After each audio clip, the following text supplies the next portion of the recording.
Om Shri Ganeshaya Namo Namah. Greetings to everyone, all our brothers and sisters across the globe. Vasudhaiva Kutumbakam. Wishing you all a wonderful, happy Holi today. It's a wonderful, auspicious day, and it's a wonderful festivities and a festival of colors across the globe. People are enjoying and they are coming out of very, very difficult times of 2 years. Our chamber extends a very warm welcome to each one of you. It's a pleasure to have all of you, and very especially Madam GAURI GOPINATH ma'am. She's the life coach, she's the consultant, she's the trainer, entrepreneur. And today we are going to have very interesting topic, master your emotions. So as a part of our series, the best part I wish to share very scintillating moments with all of you. Today, we are completing 1,500 webinars and 12,000 plus speakers during this pandemic itself.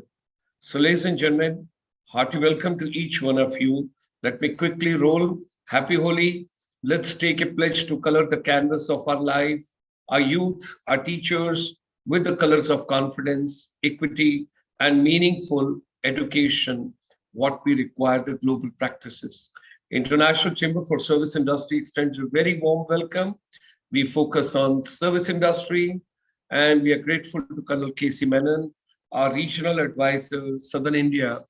And he brought wonderful people during this entire series where we have been working on. And he had been very kind right from the day one when we started this series during this pandemic. He had been bringing, and particularly we are focusing on reinstating women's rights. And a couple of questions had come up over there, like what's the purpose and relevance of education in our life? What's the role of technologies in today's education? What does today's youth want? How to create your dream career and women empowerment. Our chamber took on the journey, education, skills, and micro, small, medium enterprise, Shiksha, Kaushalta, Udmita, all three inseparable. Wish to share globally, and while conveying gratitudes and thanks to all brothers and sisters, we brought with your support India's first finishing school for service industry way back in 1994. 52,000 youth and 35,000 teachers have touched, and they have gone across. They were the part of this particular beautiful journey, and they are across the globe in different countries. We're grateful and thankful to all of them. Today is 18th, exactly after 1 week, you'll be touching 25th of March, but it is 22. So thank God it is 22. We don't want to remember 25th March 2020 because that was the day complete lockdown, doctors, nurses, paramedical people, everybody getting into the action to save every life, great warriors.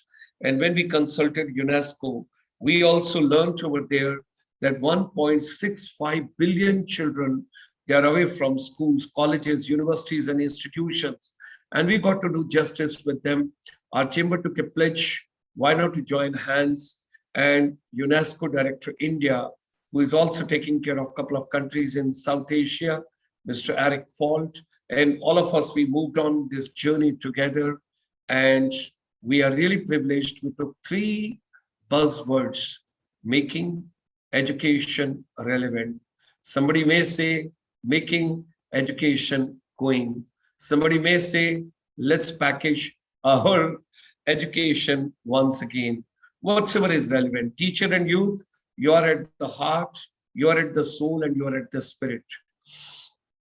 During the COVID, mental challenges, physical challenges, environmental challenges, community challenges, and of course, economic challenges. And during the pandemic itself, thick of pandemic, India got after 34 years, the new education policy on 29th July. Great salutations and regards to Honorable Prime Minister of India, his entire team, and everybody. They're doing great job, phenomenal work, and particularly Ministry of Education, Government of India, along with Ministry of Skill Development and Entrepreneurship, 37 sector skill councils. We are also grateful to Chairperson of the NCVT, National Council for Vocational Education and Training, Dr. Nirmaljeet Singh Kalsi. Under his guidance, lot of new ideas, innovations, and creativity and collaborations and curiosity is coming out. What better we can do? Also, there's a change during pandemic from the brick and mortar walls. We have gone totally digital, e-Gurukul inspirational lab. So education got to be stimulating, rewarding. Why it should not be relevant to our day-to-day life? And Napoleon Hill, long time back, he had written a book, Think and Grow Rich, beautiful book. And in the beginning portion, he told, whatever human mind can conceive and believe, it can achieve. Let's come together. Let's make world a better place. Today is a holy. Let's take a pledge, all of us working together. We have already completed 1,499 webinars, and today we are moving to 1,500. Wow, that's great. And we extend a very warm welcome to Madam GAURI GOPINATH ma'am, preparing global educators, making education relevant, education and skills, head to heart to hands, and emotions are everything in life. How to master your emotions. Join me in extending a very warm welcome this morning, this afternoon, this evening, whatever part of the world you are joining us. Extend a very warm welcome to the lady. It's a pleasure to have her. Vanakkam, she's joining us from Chennai. It's a great pleasure. You can unmute your mic, ma'am, and thereafter we can start the session.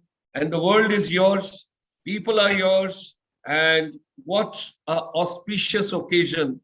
1,500 webinars. Happy Holi, and Madam GAURI GOPINATH. And also we are touching today how to master your emotions. So kindly help the world to control, to take care of their emotions. Thank you. Thank you so much, sir. Thank you so much, Major Gulshan, that I'm coming on such a great day. It's really a pleasure to hear that we have done 1,500 webinars, and I am seeing this not stopping.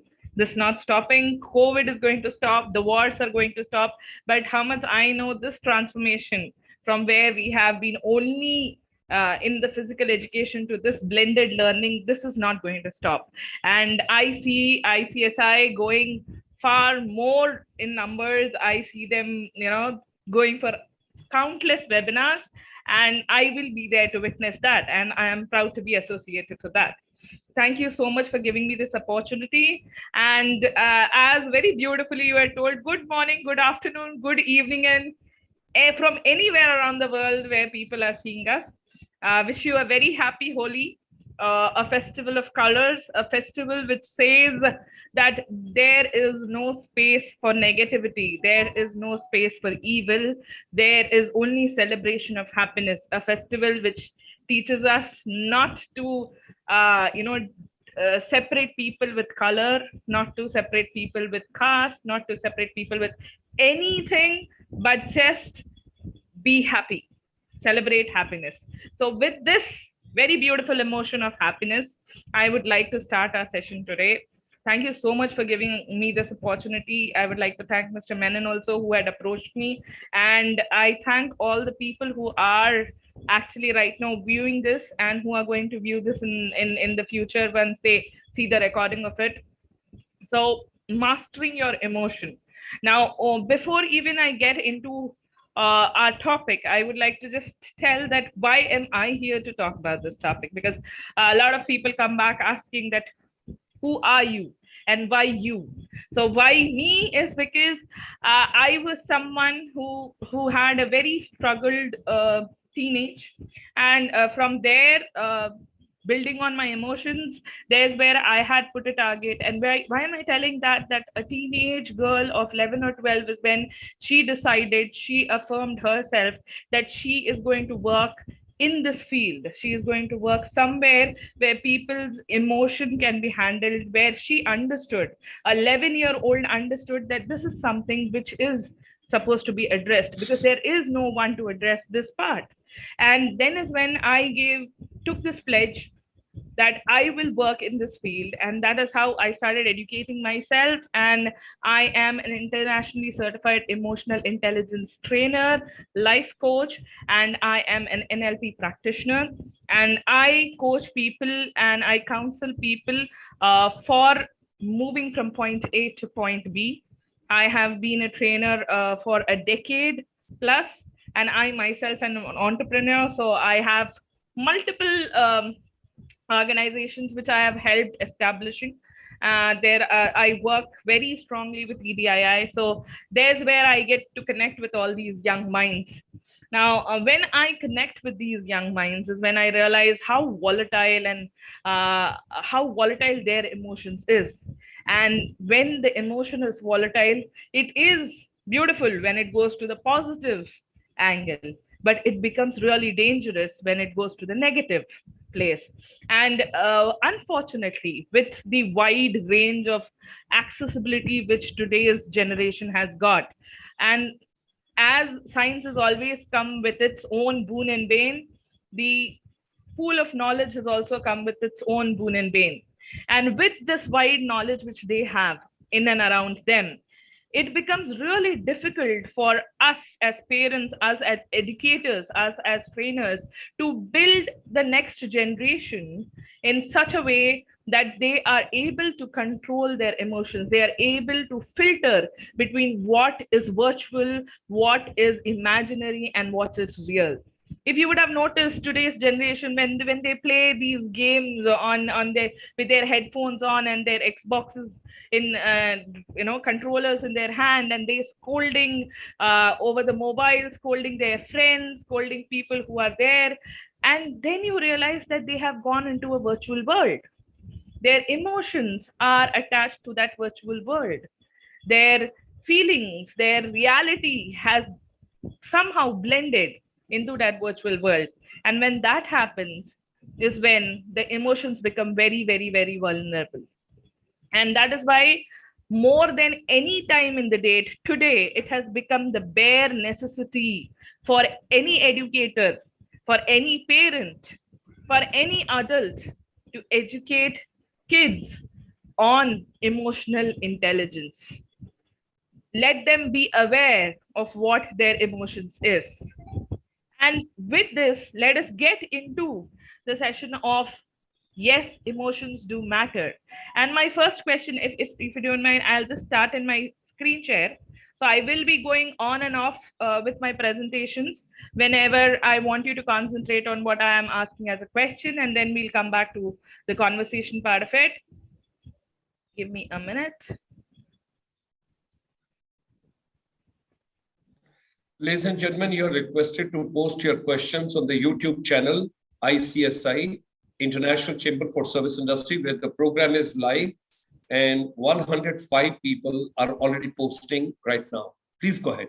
Beautiful. Thank you. Thank you so much. And any and every time I will be asking questions, and as because we are in an arrangement where I know what would your answers be, so I would be asking a question, pausing, and then talking to you. If you still feel that there is something which you guys have to share or which you want to share, you can post in, and Major will help me here to let me know if there is anything where I need to pause and answer that before we go ahead. So my first question to all of you, it's a very relevant question which I want to ask everyone who is sitting here, who is watching, all those 100 people. Are you emotionally intelligent? Few people say that I cry when I watch a movie. Few people say that I cry anytime when someone scolds me. I get angry a lot. Anything, my kid says something and I get angry. If my colleague is trying to put in their point which I don't like, I get angry and I exhibit my anger. Then yes, I am emotional. Yes, you are emotional, but are you emotionally intelligent? This is one question which I want to ask any and everyone who is right now watching this. Are you emotionally intelligent? Or you still think that what matters to grow is only IQ and not EQ? And again, I say you still think and not feel.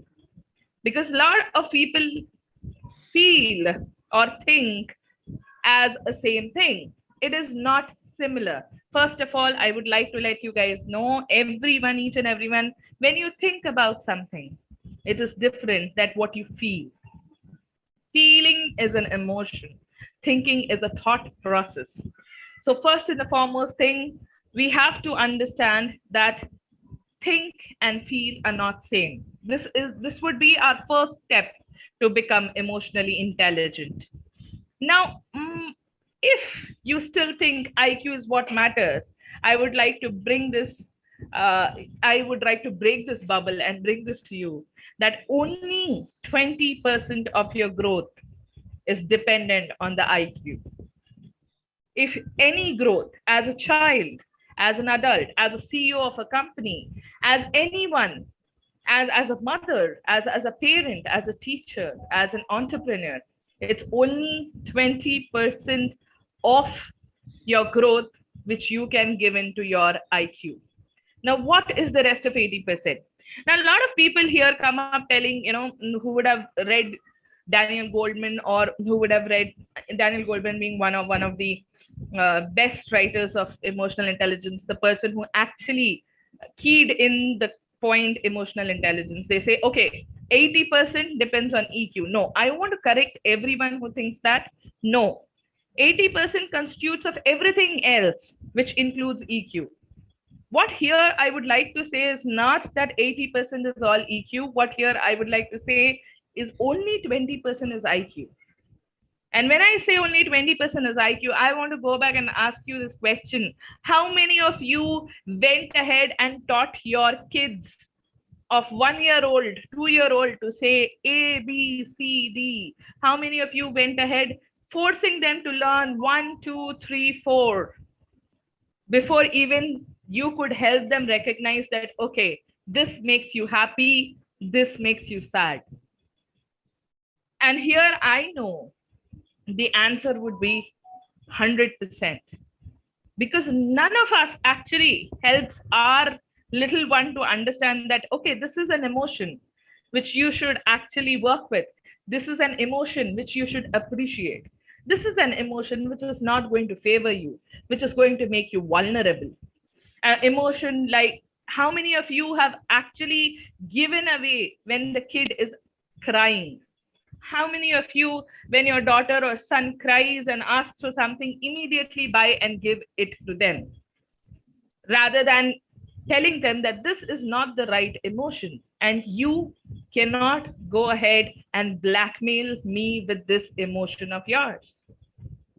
But we have all tried that. Our kids start painting, our kids start counting colors, our kids start recognizing whether this is blue, this is black. Our kids start telling A, B, C, D, E, E, E, or any of those language alphabets which you are in.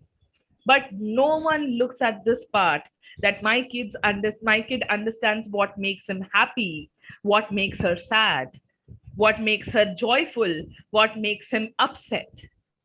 These basic 3-4 emotions, which actually any small human being can understand, we never go ahead and work on that. So before we even go ahead, I would be using these terms IQ, EQ, and other things. So I would like you to know that IQ means intelligence quotient, which is measured. We have multiple psychometric tests to measure IQ. EQ is the emotional quotient, and EI is emotional intelligence. So a lot of places you will be seeing these abbreviations: IQ, emotional intelligence quotient; EQ, emotional quotient; and EI, emotional intelligence. Yeah, so I wanted to make this clear before we go ahead.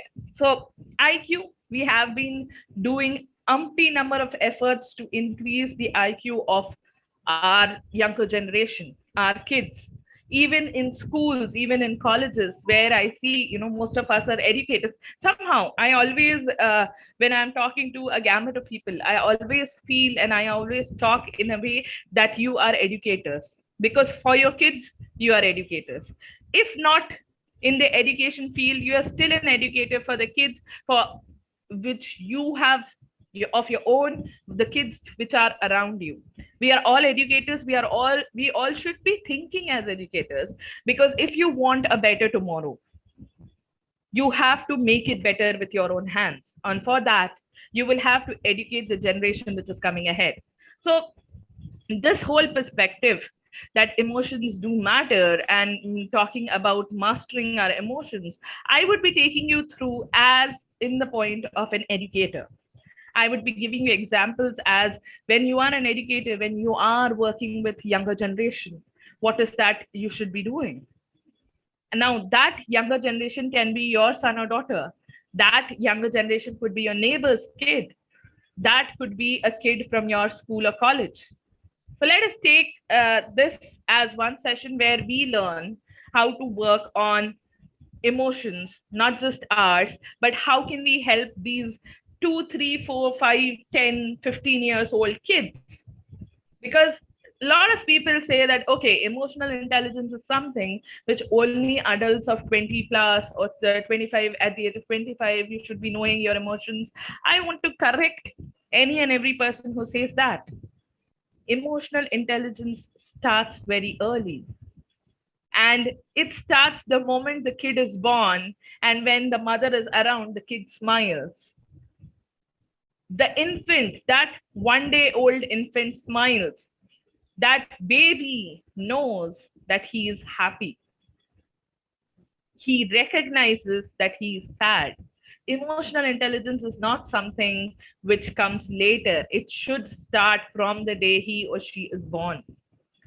So let us go ahead and work on that. Now, I have been talking about emotional intelligence, and as I was defining it with Daniel Goldman, the father of emotional intelligence, he had given a very simple definition here, and it is there in the screen. For your convenience, I'll just read it out. Emotional intelligence is the capacity for recognizing our own feelings and those of others, for motivating ourselves, and for managing emotions well in ourselves and in our relationship. Emotional intelligence describes the abilities distinct from but complementary to academic intelligence. Even Daniel Goldman talks about emotional intelligence complementing academic intelligence. Now, a lot of people hear this definition, have a lot of confusion, ask what exactly is emotional intelligence, because this sounds all gibberish to me, this sounds all technical to me. So, for them, for the layman's term, what emotional intelligence is, breaking it into as simple as possible, as simple as black and white. Emotional intelligence or emotional quotient is simply knowing when you feel bad or when you feel good. And how do you get to this feeling, of feeling good from bad? This sounds very simple. That I am sad, I am upset, I am angry, all the bad emotions, all the emotions which I can define in a very sad color or a red color. And from there, coming to the pleasant ones, the bluer ones, the peaceful ones. How can I go from angry to peace? How can I go from being upset to being happy? How can I go from being low to being energetic? Knowing this is emotional intelligence. Knowing your own emotions, knowing the emotions of others is emotional intelligence. Emotional intelligence always comes in two parts.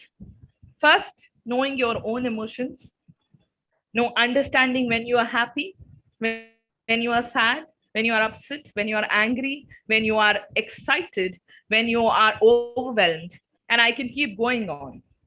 So understanding that emotion is the first one third of emotional intelligence.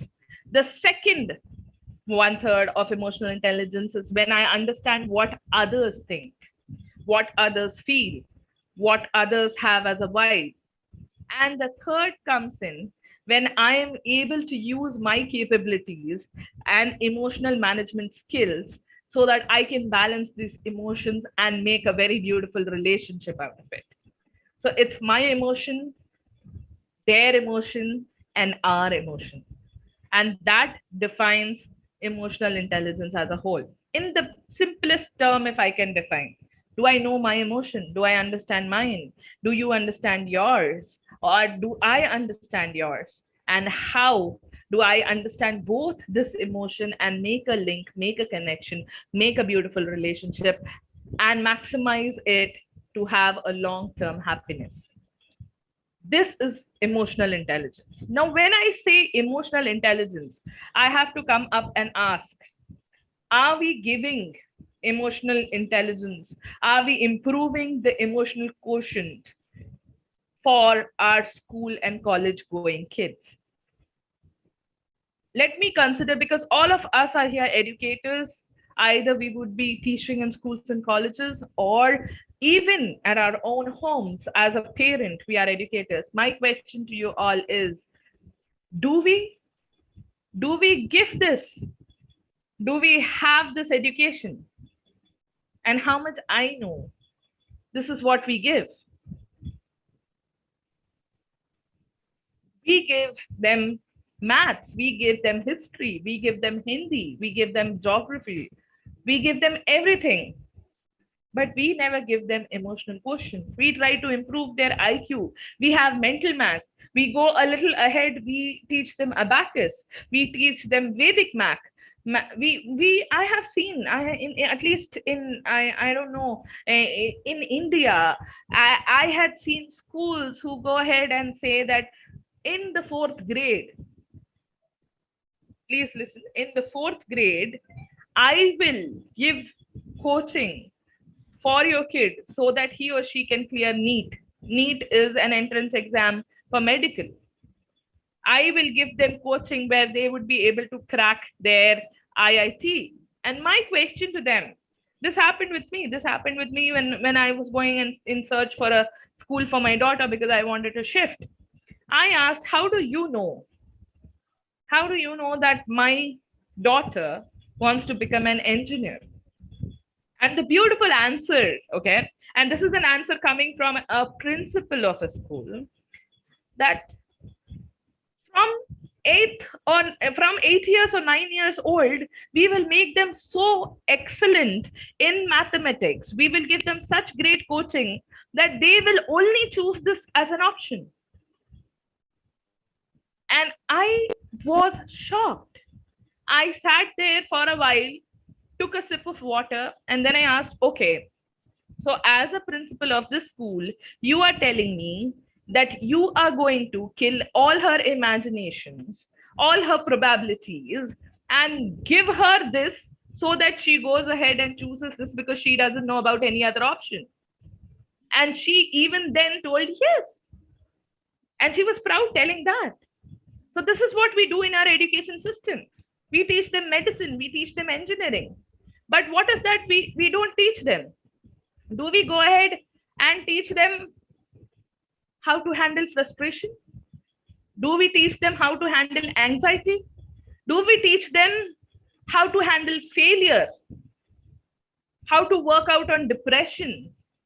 How to work with bullies? How to work on inferiority complexes?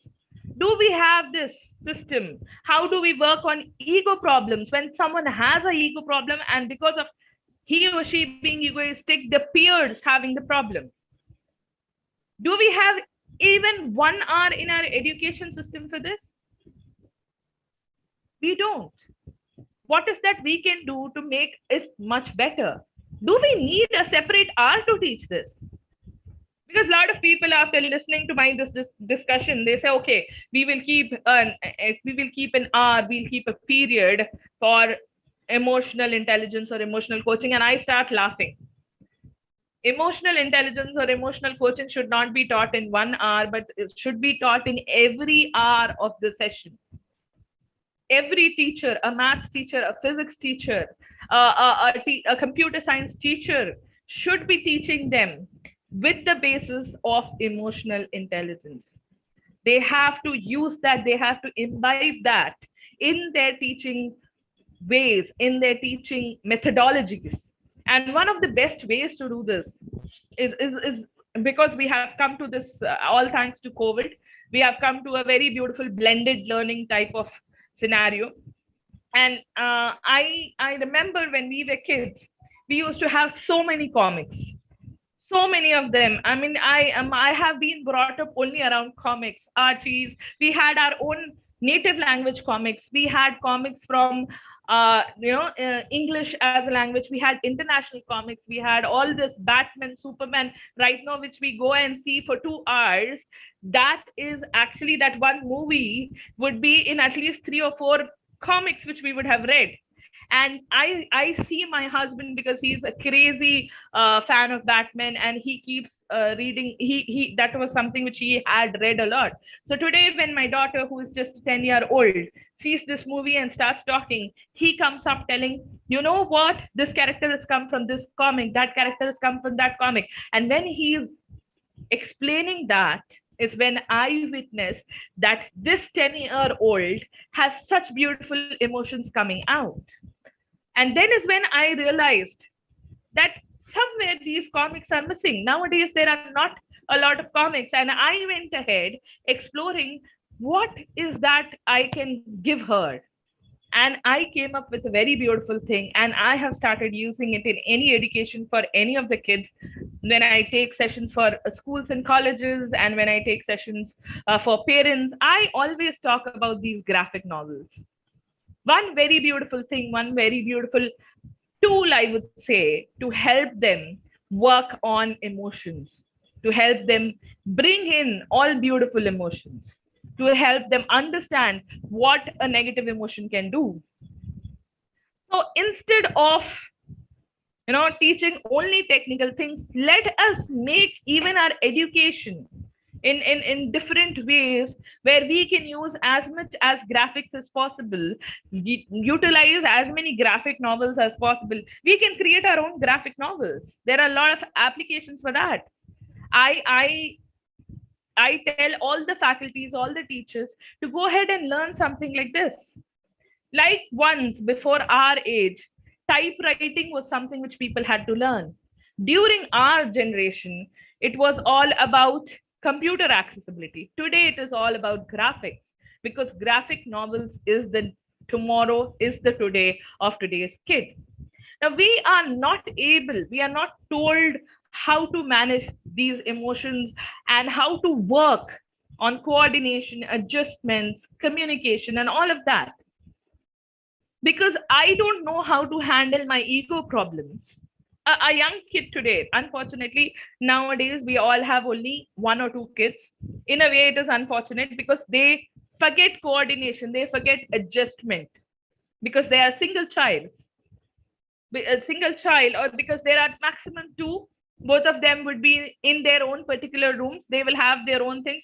I ask you to go back to your days where you were 3 or 4 siblings, and where you had accessibility to only one remote for that television in front of you, and you had your fights, and then there were some adjustments, and then you adjusted and told, okay, this is your episode, you watch this, I come tomorrow, and then there's this series of mine and I would watch, and you are not supposed to watch it. Or we do a adjustment of, you do this for me and I will give you the remote.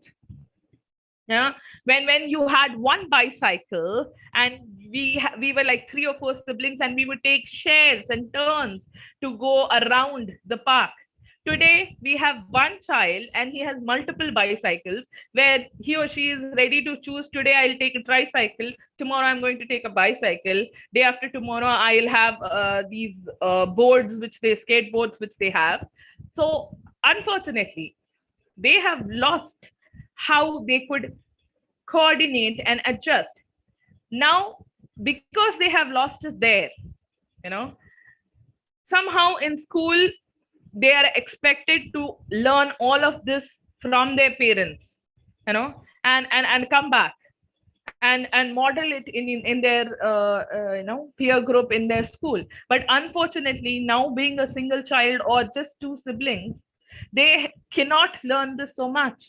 This has to be in our education system. We will have to make them understand that these are the only ways in which you can be successful, rather than doing it in the later stages of life, when the kid is in his or her teens, when they are 15, 16 years old, telling them that you have to have a control on your emotion. Only then you will be able to be successful. One breakup and the kid tries to commit suicide. One failure, 1/10 board marks. If you would have seen, I don't want to talk about those on such a nice event. I don't want to talk about, but then I'm forced to talk about it. The number of suicides which happened because, okay, there was another thing. Oh my God, about the results. Suicides because my girlfriend left me and went. When my boyfriend left me and went, I cried. I had 2 cups of ice cream. Then my mother was there to tell me, shut up. There'll be other people coming. Let's go and watch a movie. And I think that's where it ended. But today I have seen kids, I have seen parents coming to me for counseling because his or her girlfriend or boyfriend left him and went. And I am shocked because they have no idea how are they going to manage their emotions. And because they don't know that, it becomes a disaster in their teenage. And that is why I say educating emotion at a very young age is very, very, very important. Now, when I say educating emotions, how? The next question which would have come to all of you, I know everyone would have this curious question here in their mind. How can I educate emotion? Gauri, you have been telling, educate emotion, give it in there, your education. You gave me an idea of graphic novels also, but how and what is that I can do to educate emotion? So for you, any educator needs to only work on these 3 things. And I can assure you that if you work on these 3 aspects, you will see brilliant improvement in your students. First, emotional competency. The second would be emotional maturity. And third would be emotional sensitivity. So we will look at each of these aspects: emotional competency, emotional maturity, and emotional sensitivity. Now, any educator needs to just understand that there are these 3 ways in which they can help them understand what your emotion is, control their emotion, and become very sensitive about that emotion. Yeah. So when we talk about emotional competency, now what is emotional competency? When you are upset, how do you tackle it? Okay. So now when I say tackling emotional upsetness, a lot of people come and say, how do I educate this? As a parent, before going to the educator, as a parent, if your kid is upset, what do you do? How do you handle it? I have seen that happening at my own home. And then I had to correct my husband. The moment she goes upset, he's ready to do any and everything in this world to make her happy. Do you think when the kid is 15 or 16 years old, when he or she will have a bigger peer circle, when he or she will have someone else to share his or her emotion with, will that person be as volatile, as bendable as you are, as adjustable as you are? You can turn the world upside down to make your kid happy. Will that other person do that? And if the answer is no, then my question to you is, how are you teaching your kid to be okay by being upset? Being upset is okay. Not everyone is going to understand all my feelings. At times, I will have to shrug it off my shoulders and come back to normalcy. Teach them that. Teach them tackling it. Teach them snapping it off. Breaking. When my kid is upset, what I do is I give her a break state. Now, a lot of people ask, what is a break state? Anything which will break her emotional state is a break state. It could be, at times I've done that, just taken a little small bottle of a cup of water and thrown it on her face. Playfully, yeah, very playfully. Now, you cannot do that in schools and colleges. What you can do is all of a sudden, if you see that there are kids who are a little upset, or there is one kid who is a little upset, ask him to get up, sing a song, or get up, take a walk and come back. Send him or her with a friend of his or her and say, go meet this teacher, give this notebook and come back. That itself will give him or her a break state. Anything which can break your current state is a break state.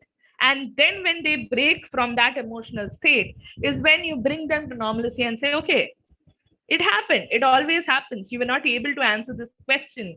You felt inferior in front of all these other peers of yours. Big deal. Tomorrow read it and come. And let us give all of them that answer. Now the educators have become very soft. There was times when we used to get canes, beating with canes, and we were okay with that. But today, the moment you make a kid stand in the class, he or she feels so emotionally hurt, they go tell their parents, and the parents have come tomorrow, and they will have an argument and a discussion with you. As a parent, should you be doing that? Aren't you supposed to understand what was his state, and aren't you supposed to teach them that it's okay, we understand your emotion, but let us just snap it off and let us see what we can do to work it out? And that is my point. As a teacher, as a parent, we should do help them tackle their emotionally getting upset, any ups or downs. There's a lot of times when we only talk about the downs and not the ups. When a kid gets emotionally excited, haven't you seen there are a few kids who get excited and come and bite? They come and bite, they'll start jumping, and they in that jumping, they can go and break anything.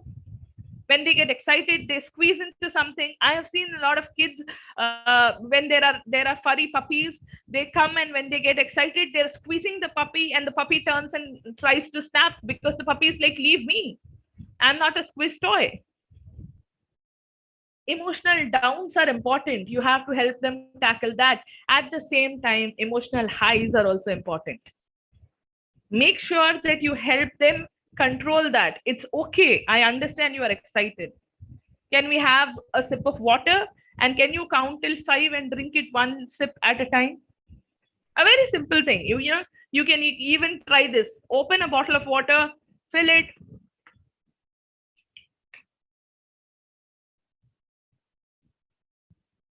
drink. Just count till 5 and drink. That will bring your emotion down. Tackling when emotional upsetness. Second, self-esteem. Bullying, a very big thing which was not there a lot before. Ragging. There was a time when people had strong emotional capabilities and they were able to tackle very difficult ragging scenarios, but today our kids are not able to because their self-esteem breaks.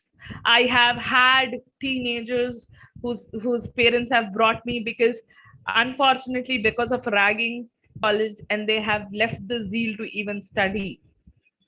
2 years on just medications. Zero is an understatement. Negative self-esteem. You have to help them bring up their self-esteem. It's okay if you're not scoring well. Appreciating them on, oh my God, you did so well in these particular things. One way in which I suggest all the teachers whom I work with, and even parents for that matter, always come up with their last scores. It's okay if he or she has got 70 out of 100. Last time, if she had got 65, and today, if she has got 70, you should appreciate them. Bring up their self-esteem. And there are sometimes few kids who are not okay with study. It is okay to be not okay with studies. Identify what they are good at. Promote them in that. Push them in that. So that their self-esteem grows and increases. Once their self-esteem grows, they would start working on their education also, on their maths and physics also. Next, what you're supposed to work is egoism. Something which we say, oh, he is very egoistic, and you stop working with that kid. No, this is something which you should be working on. Not any kid should be left with being egoistic. It is a very, very, very bad scenario. He or she never wants to see failure. He or she never wants to see anyone who is coming against him or her. That kid becomes very vulnerable. Try to blend these kids with the other kids. Try to show them that other kids can also have ego. Let them break down at times. Let them feel hurt at times. I have trained parents to let the kids sit and cry at times. That is an emotion which is very valuable too. It is not an unwanted emotion. Only positive. Imagine if there is too much of sweetness in life. In your plate, in your food plate, if you have 80% or 90% of sweets, would you like to eat that? How much I know, the moment you're finished with 50% of your plate, you will want to go and throw up. Too much of sweetness, too much of positivity is not good. You have to have a balance between both. Inferiority complex is the other thing which the kids should be able to handle. If he or she is not okay in something, let them understand that not every kid can be okay in everything. Identify what are your plus points, what are your strengths, and let us work on your strengths. A lot of people say, okay, you are not good at maths. Maths, you did not do very well. Let us start studying maths 2 hours every day. What will happen to the kid? The kid will think, the kid will feel that I'm not good at anything. My point is, when I ask them to see their results, or even as faculties to tell it to their parents, say, okay, he's not very good at maths, but I see he's very good at science. So let him make a life project on science. Give him that superiority complex in science. And then say, when he can be so good in science, can we invest a little time on maths? Ask the parents or help the parents to understand how they can educate maths with science. And as faculties, you have been doing brilliant job. I mean, if as an educator, if you are a teacher, or if you haven't spoken to your school teacher, go and talk to them.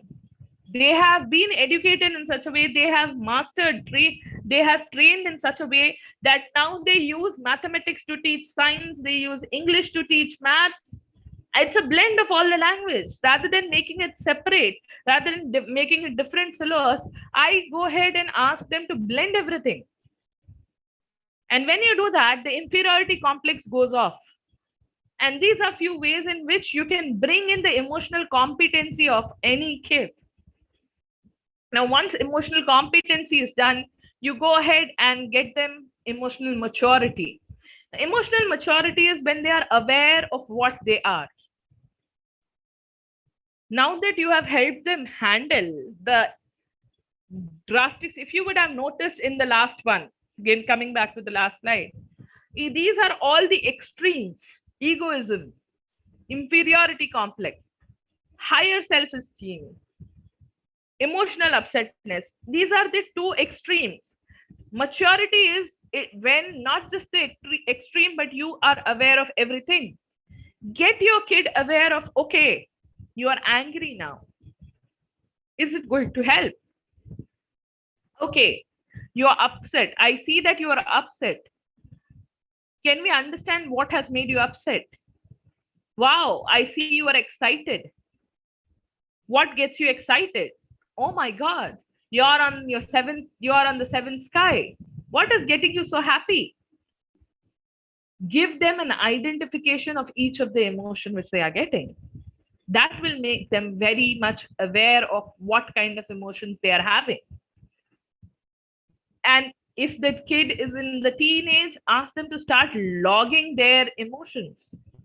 A very simple thing. As teachers, educators, parents, you can go ahead and give them, there can be different ways. Go online, search for it, just smileys, okay? And they can draw a smiley for every hour, how they feel.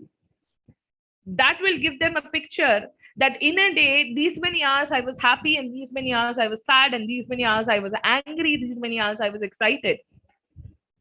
And when they have done that for a week, they would slowly realize, oh my God, I am upset and angry for so long. and it doesn't look good. What is that I should do? Give them that awareness. That will bring the maturity in them. And at the same time, go ahead and help them understand the moment they are aware of their emotion, you will see that they start getting aware of your emotion as a parent, as an educator, as well as their peers. They start getting aware of everyone's emotion. And once they start getting aware of everyone's emotion, showing gratitude towards everyone starts coming. That gratitude, that telling thank you, which if you would have noticed, those young small kids of 2 years old say thank you for everything. Slowly, they stop giving this thank you. They stop, and you don't realize that they have stopped telling you thank you for the kisses which you give.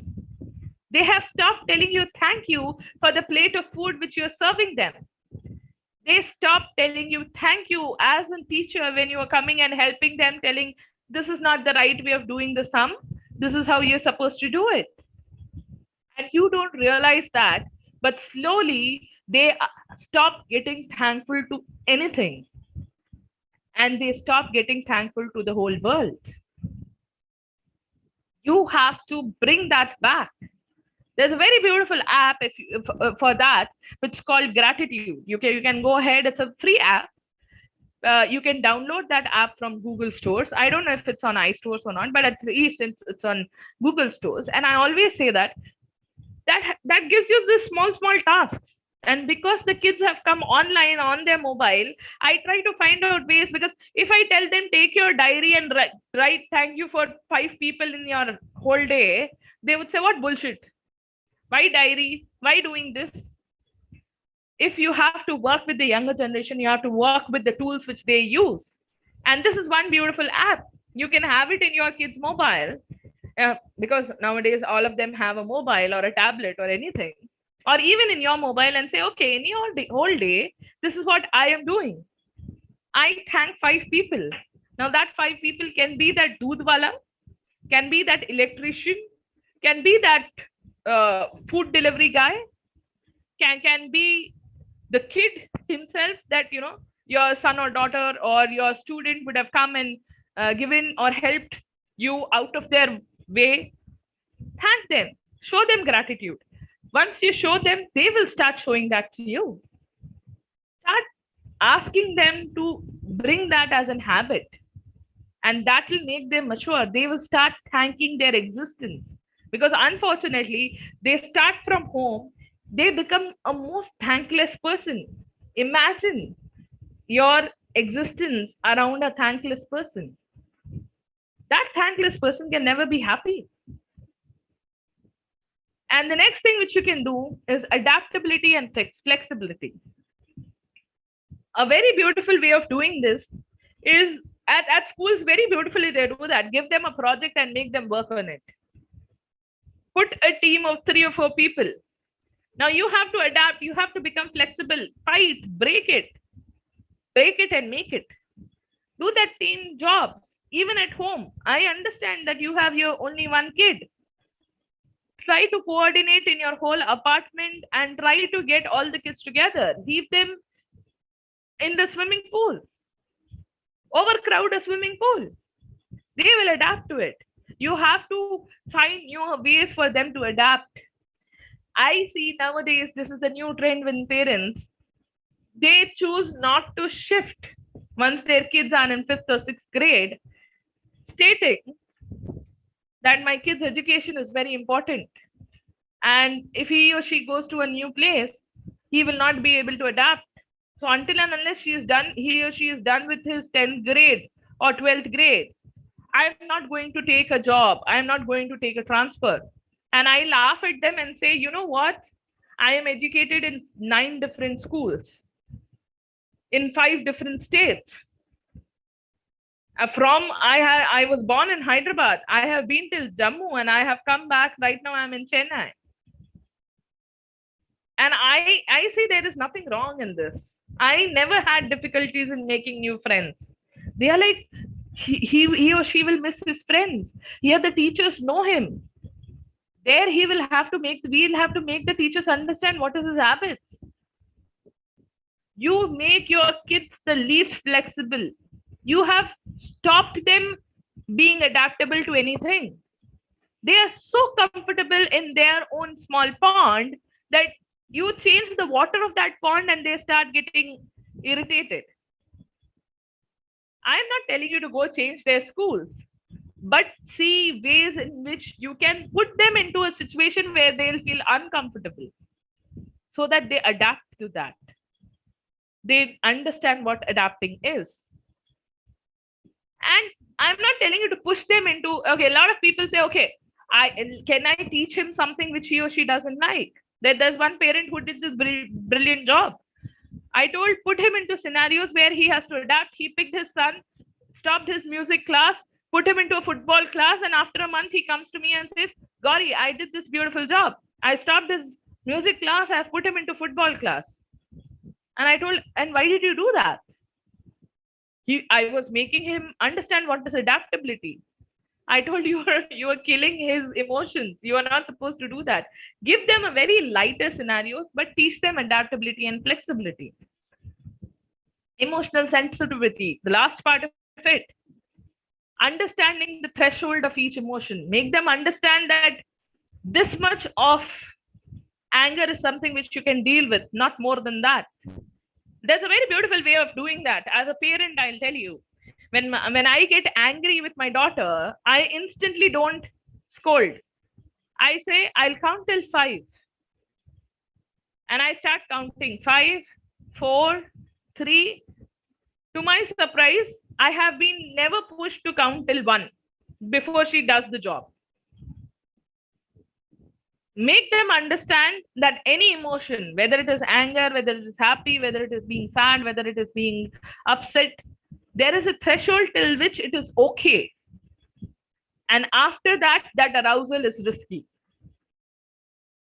And when I say that, even love as a teenager, when the kids get crazy in love and run away at the age of 14 or 15, not even thinking about anything else, what is that? They just don't understand that their emotions are aroused above their threshold, where they stop thinking about their life, their parents' life, and everything around them. Teach them that there is a threshold for the positive emotion as well as the negative emotion. Next, teach them empathy. The moment they become emotionally mature, they will learn empathy. Teach as a kid at home, teach them that you are hurt, even I can get hurt. I go ahead and teach that to my daughter. My daughter knows that mummy can also get upset, mummy can also get angry, mummy can also be happy, mummy can also cry. Do not hide your emotion. At the school level, at the training level, I always tell the teachers to let the kids know. And nowadays in the education system, empathy is something which is taught brilliantly. Like, understanding the other person's emotion, and hats off to the education system in that part. And here again, for empathy, I have seen there was one faculty who had used graphic novels to another level. She had painted small, showing emotions, how 2 kids get happy. She had made those comics herself for the kids. And I went ahead and told, okay, you can do this with a very small app called Canva. I taught her that. I gave her I gave her my access for a month. She used it. She understood it. The school approved that. And right now the school has an educational version of it. And all the teachers, whatever they have to teach, use graphic novels for that. In this pandemic, that was used brilliantly. For the junior KGs and other KG systems, they used to send these graphic novels for good habits. The teachers used to send it. The parents have to play it for the kids. So instead of playing all this Doraemon and Chota Bheem when the kids are eating, there would be the graphic novels made by the teachers, which will be running when the kid is eating. So he's learning something good.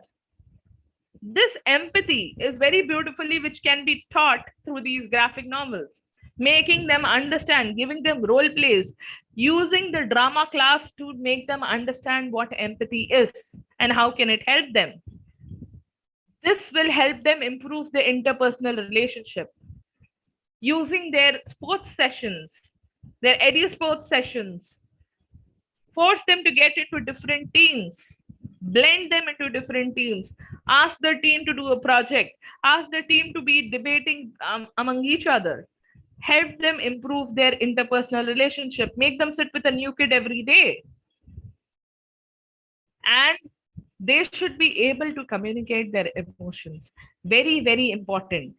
The kid should identify, get mature with their emotion. Only when they are mature with their emotion, they will be able to communicate that I am not okay right now. I feel I am irritated. I feel I am upset. I feel I am happy. I feel the excitement coming in. They should be able to communicate, encourage them to communicate how they feel. You can use different things to do that. Those smileys in the emotional log can be very helpful. Use the gratitude app, which can be very helpful. You can ask them, how do you feel today? Start your class asking, how do you feel today? Write on the top right corner of your note, how do you feel today before you start writing this page? Make it a habit. Like how we start with an Om or a Sri Ganeshaya Nama on or anything for that matter on the first page. After that, on the right side, make a smiley of the emotion how you feel before you start writing in this page. They should be able to communicate how they feel. Now, how is this going to be useful? If in teenage, when there will be a mixture of emotions which will be coming, they will be aware of what and all emotions are coming. They will be able to communicate that to you, to their friends, to their teachers, that I don't feel okay and this is how I feel. Can you help me? Yeah, and if you want to learn more about emotional intelligence after coming back to this, after learning the three components as an educator, emotional competency, emotional maturity, and emotional sensitivity, these are the three main things which you should be concentrating on. Now, a lot of people will be confused, that emotional intelligence as defined by Daniel Goleman had 5 components, being self-awareness, self-management, motivation, empathy, relationship management. This is the model of Daniel Goleman. I don't deny, and I completely work on that. As a whole, you should be working on that. But as teaching faculties, as people who are working with younger generation, I wanted to decode it and make it more simpler. And that is why I made it for you: emotional competency, emotional maturity, and emotional sensitivity. You tell them, they understand how to handle their ups and downs. Then you make them mature and aware of what is happening in them. And then the next thing is, when you are making them sensitive to what kind of emotions, they are able to tell what kind of emotions they are in. With this, I would end today's session. Thank you so much. And if there are any questions, I am open for any questions now. Thank you very much, Gauri ma'am. Wonderful session. It was very, very stimulating. Now, if you close the presentation, then we both will come live together, and then I can just have a sip of your water first.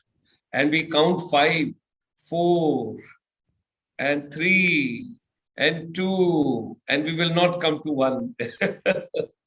Okay, so wonderful session. And there are a few things which people would like to know. A lot of views have come. And finally, we have reached a tally. Let me just go through once again. It's right over here. So we have reached 156 people. Okay, so now 3-4 things. Yes. People would like to know a little bit more in detail of graphic novel. Okay. So we understand, but people would like to know from you. That's one part. Okay. Secondly, in your intro part, you mentioned about NLP, neuro-linguistic programming. Exactly. So little bit how NLP can be, useful to educators, to teachers. If we can have a little connection on that, ma'am, that would be very useful. And meanwhile, if there will be some other post, I would let you know. Sure. So let me start with the graphic novels and then go to the NLP part. Now, what is a graphic novel? For people who think this is new to them, and what I'm talking is Greek and Latin. And that is why I got the relevance from comics. Now, graphic novels are very similar to comics. When we were kids, we had these hard copies which we used to open. They were pictorial representation of someone getting angry. Now, if someone gets angry on banging on something, bang, bang, bang. A 3-time bang meant something else. A 2-time bang meant something else. Dishum, dishum, dishum.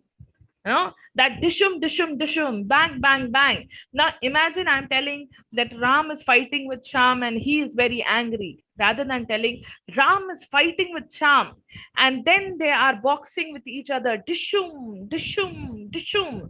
The kind of impact which it makes is different. That is what the comics did to us. Now, being the virtual world, being the digital world, the comics have somehow become very old. They are vintage, I should say. But comics have come back in ways of graphic novels, where you put in pictures and then you add small words, you put narrations, and then they come in strips. You can do it in strips, you can do it in puppet modes, you can do it. You have a lot of apps to do that. You don't need to learn Adobe Photoshop for that. A lot of people come back, say, you were talking about digital graphic novels, now you want me to get educated with Adobe Photoshop. Frankly speaking, I myself do not know Adobe Photoshop, but I know how to create a graphic novel. There are a lot of apps for that. They have free applications where what you do is you add couple of pictures. If you are telling Sham is talking to Ram, show them that Sham is talking to Ram. When he is getting angry, make Sham's face red. When Ram is getting upset, make him upset. When they are happy, make them happy. So this is what graphic novel is, where each and every emotion is exhibited physically, because any emotion has two parts, psychological and physical.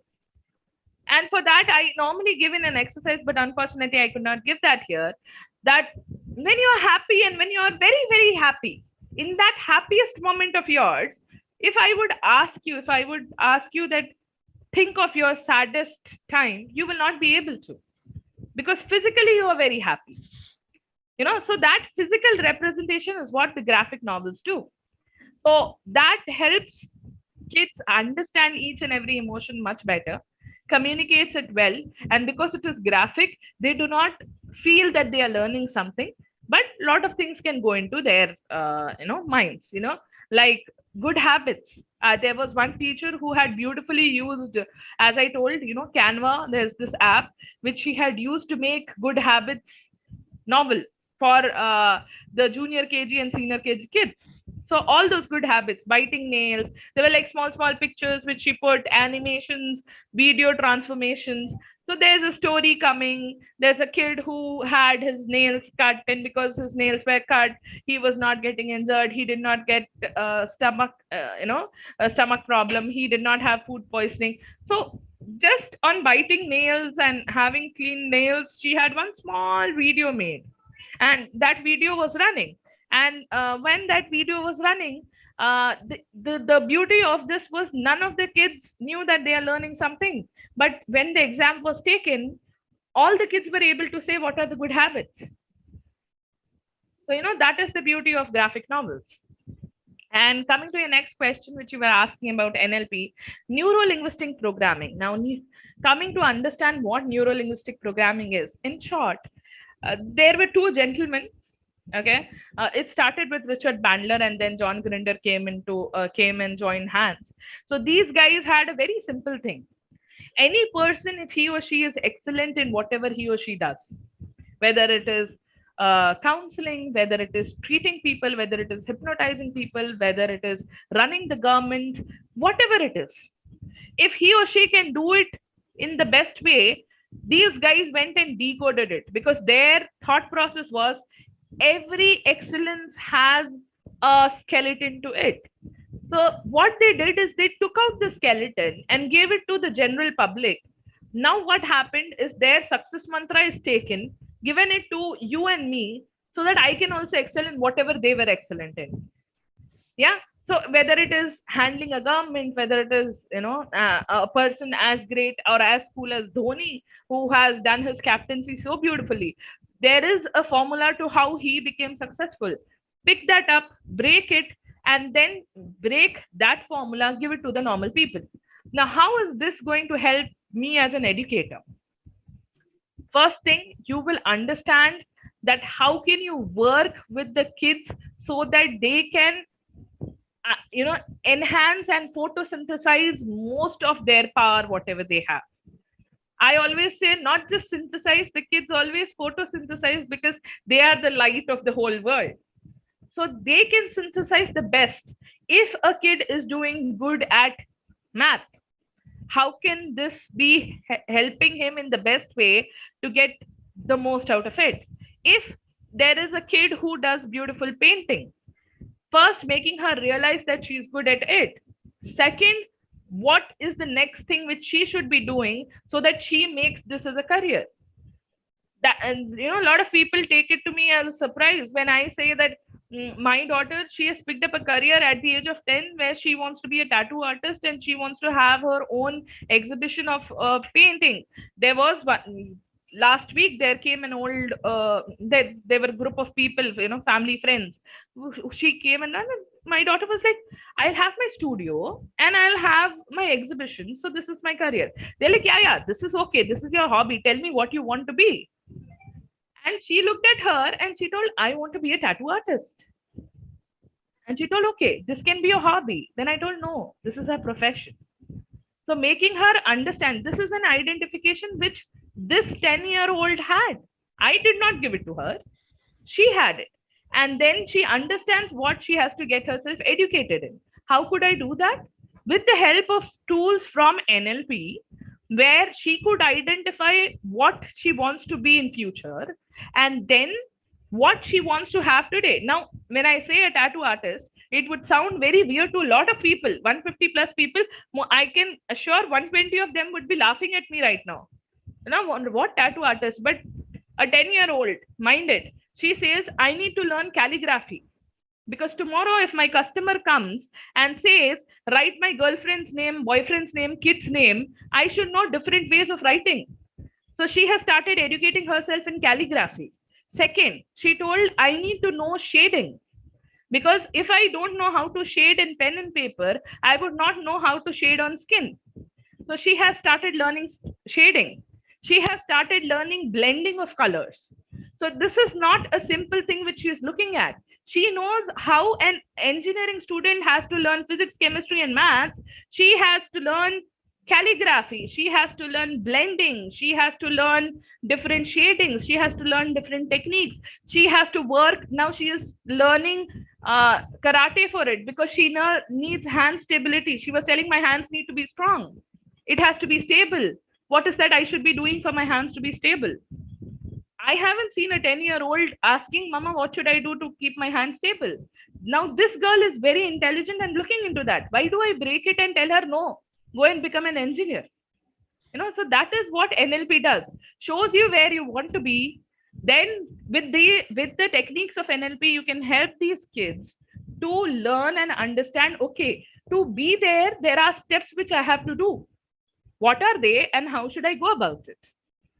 And in path, obviously, there'll be obstacles of confidence, less of confidence, criticism, and all of that. How do I deal with it? All of that is worked out in NLP. Wonderful. Yeah. Wonderful. I think you have taken both the points so well. Let me just go through before closing. If anybody else has got something to share, because people keep posting, and when they are joining from the different countries, they should be very happy.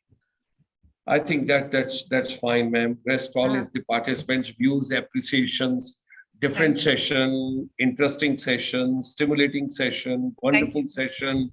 Absolutely Absolutely mind-blowing session. So all that people have written. Thank you. So that something is really wonderful. Now, two takeaways, because today is a holy, as your elder brother, I can tell. The lady who has drawn the graphic novel on good habits, we would like to invite her through you one of these days in the program. Sure. Because knowledge and the wisdom and the hard work of anybody to be shared with the global family.